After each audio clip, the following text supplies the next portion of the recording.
Я даже не знаю, с какой точки начать. В общем, короче, прошлым летом, ну или вот этим летом, у меня была такая ситуация разводная. Значит, я в мусульманском браке. Ну или так, чтобы уже было, чтобы все вопросы снять. Лет 8, чуть, может быть, меньше в исламе. Пришла не по замужеству, ну, посредством, скажем так, своего бывшего мужа. Вот 8 лет были в браке, и по причине, так сказать, его алкоголизма все плавно, то есть очень даже не плавно, короче, все развалилось, и как бы последним финальным аккордом я уже как бы, уже уезжая в Египет, я сказала, что он должен уйти, и как бы уже будет развод по-любому. Вот, но на что он мне сказал, что развода не будет, он мне его не даст просто, ну, мусульманского развода, понятное дело. В общем, утащила меня подруга в Египет лечиться молоком у меня, неважно, но вот верблюжьим молоком. Оказались мы в таком маленьком месте, которое находится под Александрией, как Даба, наверное, вы знаете. Ехать я туда не хотела, как бы прямо вот активно не хотела, даже уже были куплены билеты, я сказала, что я не поеду, но подруга потащила меня. Мы оказались там, соответственно, у меня состояние понятное какое, в общем, когда все разваливается. И мы случайно сели в машину. Короче, мы случайно сели в машину одного, как бы нашего соседа в том же доме, который был шейхом и имамом мечети. И он, как включая радио, он включил, можно сказать, Коран, то есть он стал читать Коран. Поскольку я пытаюсь учить Коран, и вообще как обалдели. И, значит, Маша Аллах, как красиво и так далее. Вот представляешь, говорит мне подруга, у кого-то такие мужья, а значит, у нас такие, какие есть. Я наклоняюсь к сыну подруги и говорю, что не можешь спросить шейха, не может ли он позаниматься Кораном с моим сыном. Ну вот так вот это все завязалось. То есть никаких намерений у меня не было. То есть когда я сказала вот это Маша Аллах, я только увидела этот карий огромный глаз в этот в зеркало. Еще у меня была такая, я была в никябе, причем, но была такая привычка задирать никяб, то есть, ну, поскольку непривычно, ну, вот, то есть лицо он мое увидел. У меня намерений не было, но, в общем, так случайно, как бы одно за одним, в общем, какие-то соседские отношения, там, типа, ну, это место очень строгое, вы знаете, но, в общем, как-то нам нужно было врач, вот, в общем, к врачу ездили и так далее. В общем, короче, сначала какие-то переписки по делу, там типа что-то нужно, он даже не знал, это мой телефон или телефон сына. Значит, когда он пришел слушать Коран, я спросила, кто-то может послушать, он предложил, я очень как бы не ожидала, но очень почитала что-то ему из Корана. В какой-то момент, значит, он как бы сказал, что, ну, в общем, понятно, какой уж у тебя благой нрав, там, тыры-пыры, то есть какие-то были ситуации, где он увидел. Практически мы не общались, все случайно происходило, какие-то вещи. Я бы хотела иметь такую жену. Потом, значит, активно надо встретиться, значит, но уже мне было, в принципе, ну, как думала, что, наверное, хочет сделать предложение. В общем, короче, он сделал предложение мне. Первое предложение было, как полагается, все. Не помню, озвучила я махр или нет, значит, но я тебе снимаю квартиру, значит, в любом городе, если ты согласишься, значит, в любом городе, где-то неподалеку, где ты захочешь, Каир, там, Александрия. Я делю, значит, время между вами, значит, все вот так вот. Предложение было почти нормально. В общем, я сразу решила махра не брать, потому что мне бывший муж, значит, втюхал, что без махра это лучше, честнее, как бы чище и так далее. Ну вот, не помню даже, озвучила я это или нет. Ничего я не показала ему, я сказала, что я буду делать истихару, вы все это понимаете, слава богу, вам не нужно объяснять. В общем, короче, я пошла делать истихару, и, значит, да, и много лет я делала дуа вот о таком человеке, то есть когда у меня уже понимание было, что мне все разваливается, то есть что муж грешник и так далее, я как бы проявляя, значит, терпение, никому всем скрывая и так далее, но я делала дуа про себя, чтобы либо он улучшился, либо мне, значит, Аллах послал лучшего амира и так далее. И вот тут я вижу как бы ответ на мою дуа, поэтому, так сказать, когда я делаю истихару, у меня сердце начинает открываться только к человеку. Короче, меня понесло, то есть полностью без руля, без ветрил. Я решила, что я обязана принять это в любом случае. Значит, следующее предложение уже было совсем другое. То есть предложение было без содержания, что он как бы, он понимает, что он ничего не может дать, что он очень как бы бедный и так далее. Время только, да. То есть, ну, я, получается, и на это согласилась. То есть я опять сделала истихару и согласилась. Но были сомнительные моменты, скажем так, когда он как бы, ну, проявлял какой-то интерес, хотя он не должен был проявлять интерес. Там. Я вернулась домой, я живу в Финляндии. Пошли мучения у меня, вот бессонница у меня началась тогда, то есть у меня такой есть склонность, такая как стресс, бессонница. Наверное, у многих так. Непонятно, значит. Он меня провожал, как бы все то же самое, что он хочет, значит, все продолжается, что он хочет, типа, чтобы в никях и так далее. Шала, значит, ты будешь для меня халялем и так далее.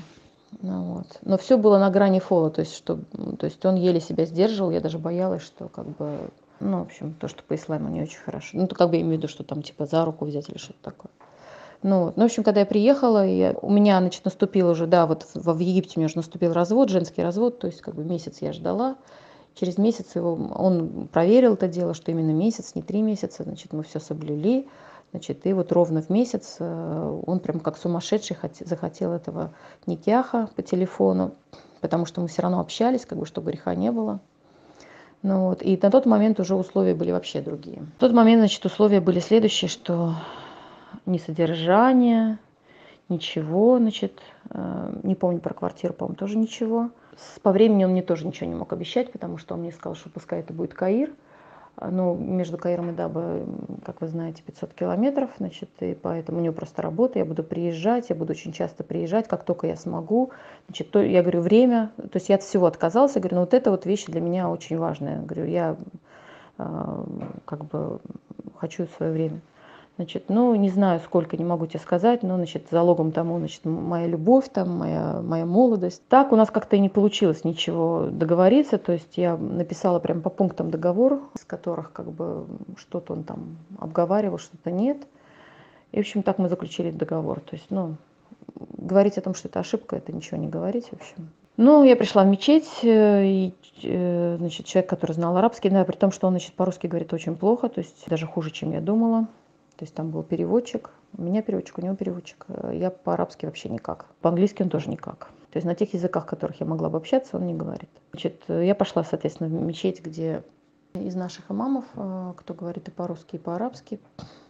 Он был моим вали, хотя у меня уже взрослые дети, но поскольку, так сказать, не понимая всех положений ислама, мой сын, ну и он в армии находится, он как бы не мог быть вали. Мы договорились, что имам, значит, он передает имаму свои права. То есть, короче, но имам, честно говоря, немножко, я ожидала, что он более активно будет участвовать. Он не спросил про махр, то есть он мог затормозить, в принципе, но ничего он не спросил, просто заключал договор. То есть договор был заключен следующим образом. Да, и единственное, что как бы еще было в последний момент изменения, по-моему, в последний, у нас было с ним договорено, что я настаивала, чтобы из семьи хоть кто-то, 1 или 2 человека, к примеру, отец и брат, знали о том, что он заключает никях со мной. Значит, заключал он никях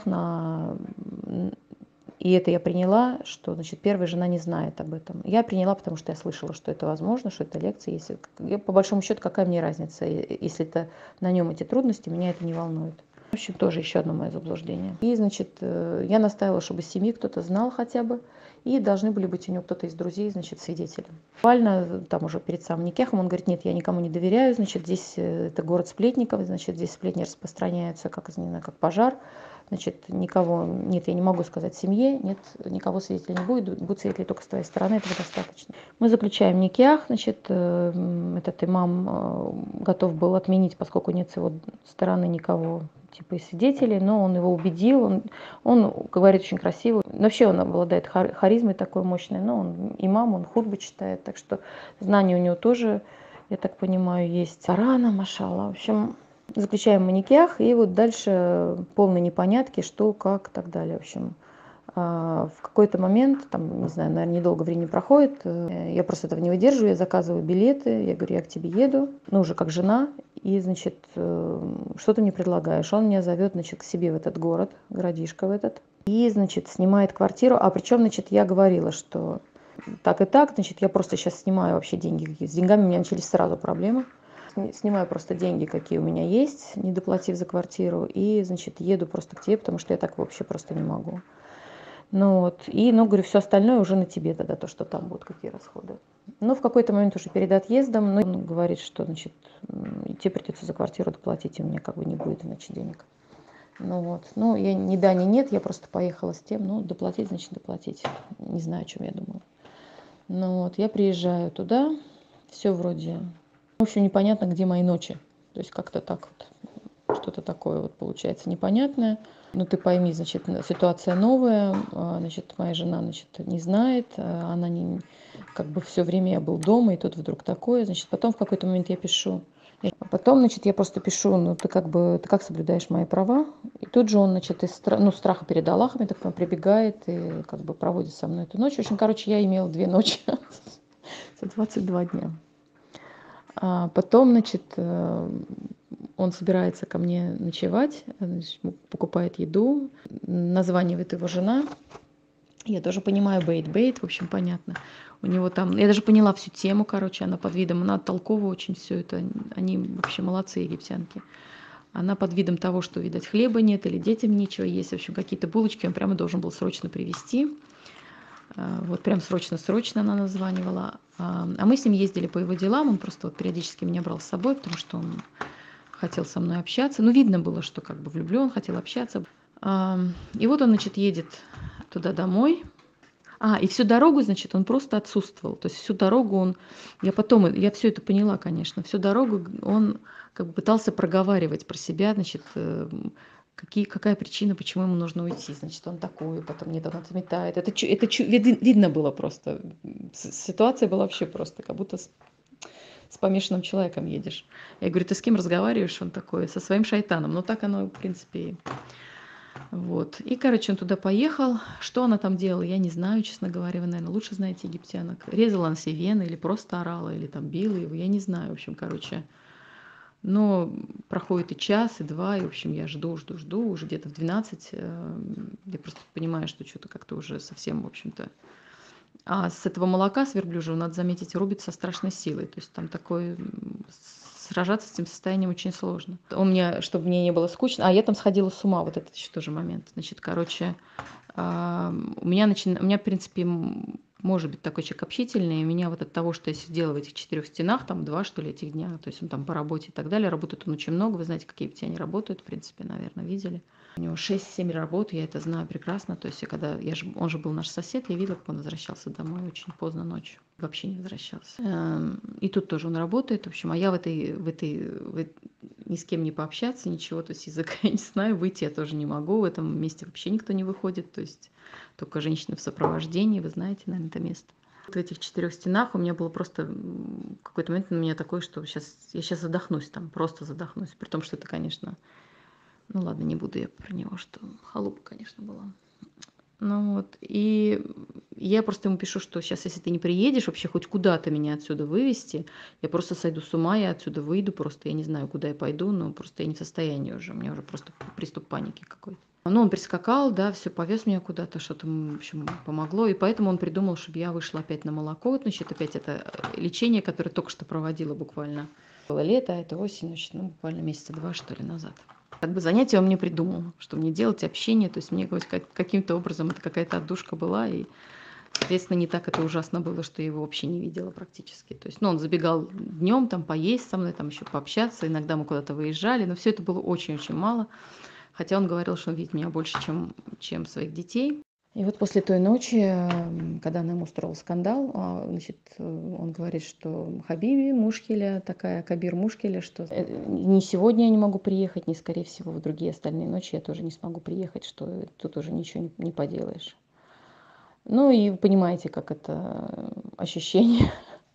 То есть я потратила... Сейчас я, конечно, об этом меньше, наверное, всего думала, но, в общем-то, тоже обидно, потратила эти деньги на билет. За эту квартиру я должна была заплатить тоже 3,5 или 3 тысячи, не помню, в общем. И, значит, при этом ко мне мой муж забегает только днем, как любовница, и, так сказать, какое-то время проходит, и втихаря, значит, меня куда-то везет, то есть, чтобы никого не было рядом, там, выходи, там, типа, и так далее. В общем, все это, конечно, исключительно унизительно и исключительно неправильно по исламу. В общем, я не могла, я как бы человек довольно мягкий, не скандальный,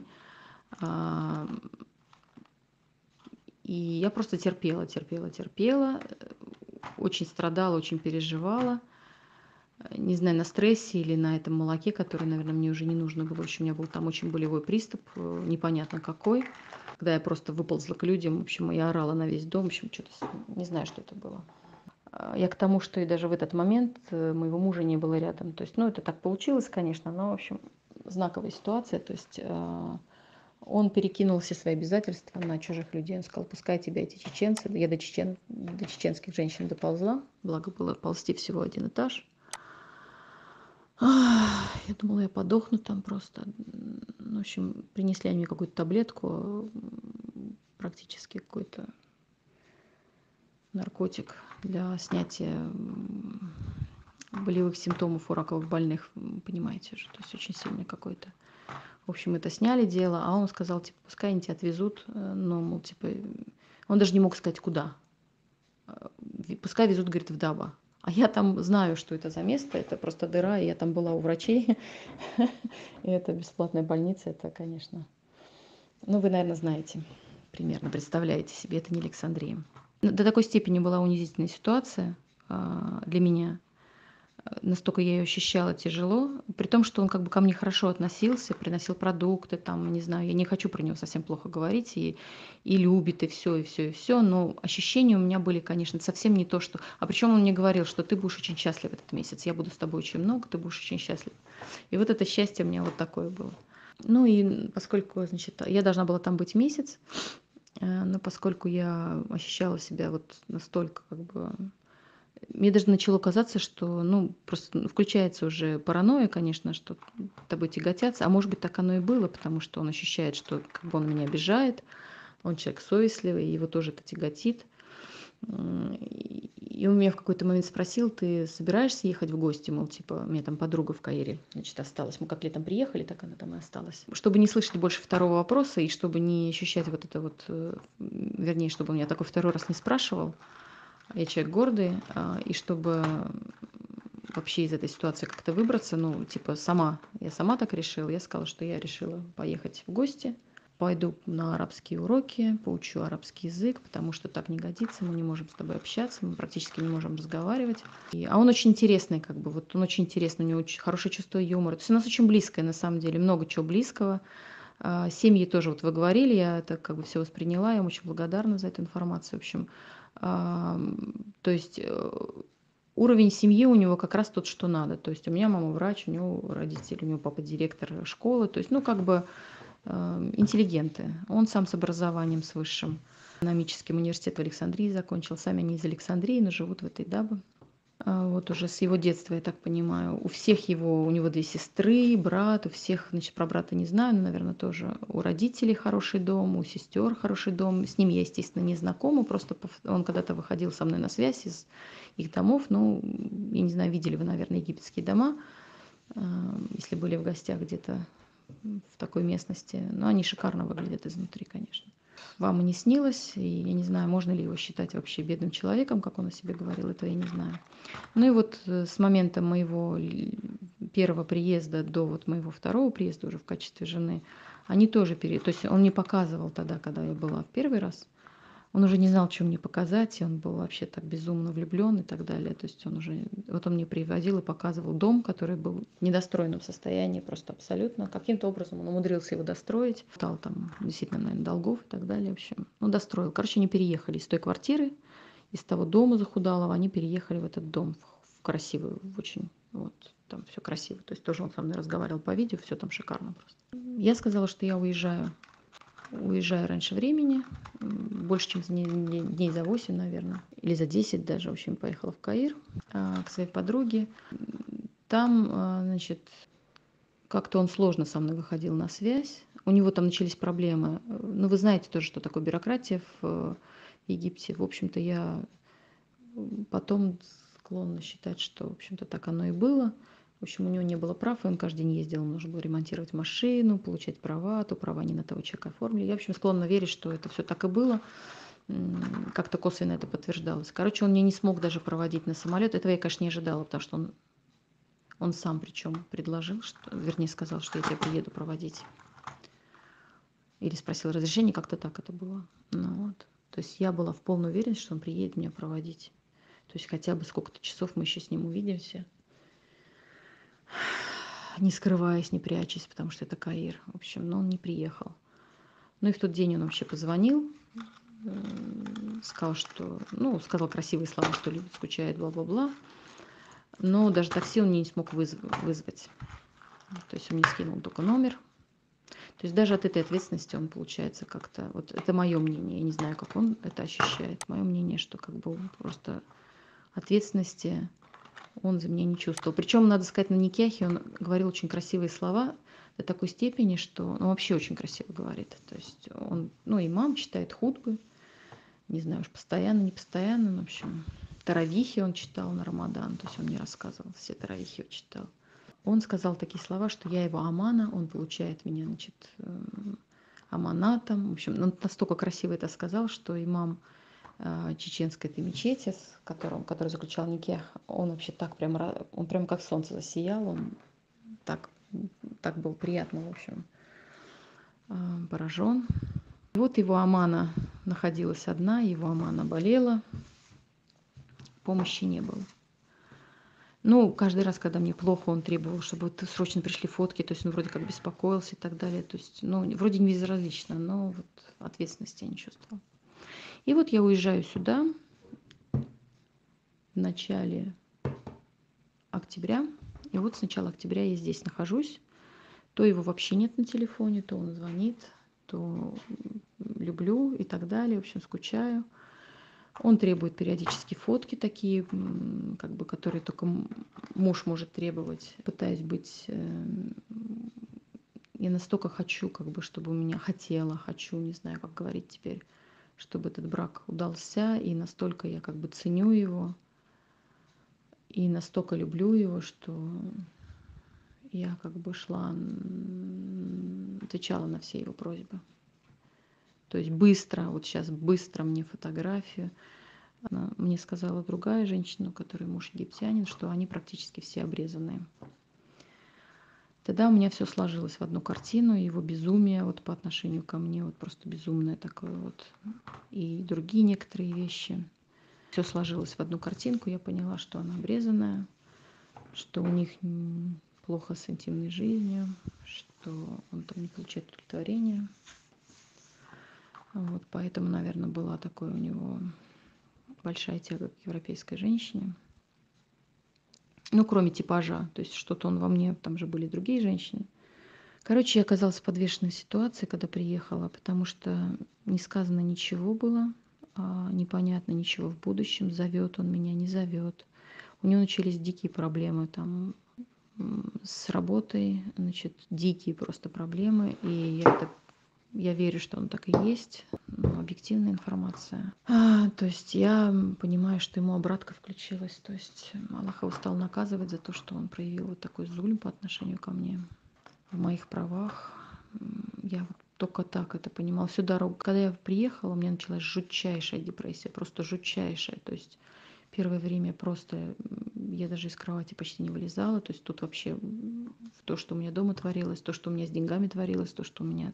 Мне плевать на счета. В общем, короче, ужасно. И все свалилось вместе. И долги, которые я от этого уехала, я же сорвала деньги. В общем, долг за квартиру. В общем, все подобралось. Здесь квартиры очень дорогие. В общем, все вместе, и я не в состоянии решить это. И мне пришлось обратиться к врачу, мне выписали сильные лекарства, такие антидепрессанты. Но благодаря исламу, альхамдулилля, я выбралась.